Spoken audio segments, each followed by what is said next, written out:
আজকে দুপুরের মেনু কালবার্ড মুরগি আমি রান্না করেছি।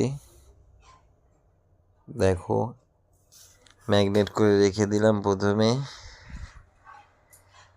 তারপরে রান্না করেছি। রান্না হয়ে গেছে, কালারটা কত সুন্দর এসেছে, কিন্তু আমার রান্না করতে করতে খিদে পেয়ে গেল। আমার বউর তো আরো বেশি খিদে পেয়ে গেছে রান্না দেখে।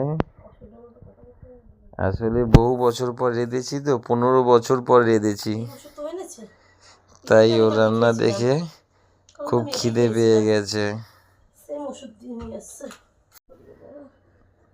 তোমরা কে কে খাবে চলে এসো। দুপুরের মেনু চিকেন দিয়ে কষা মাংস, ঝটপট চলে এসো, খাবে তো।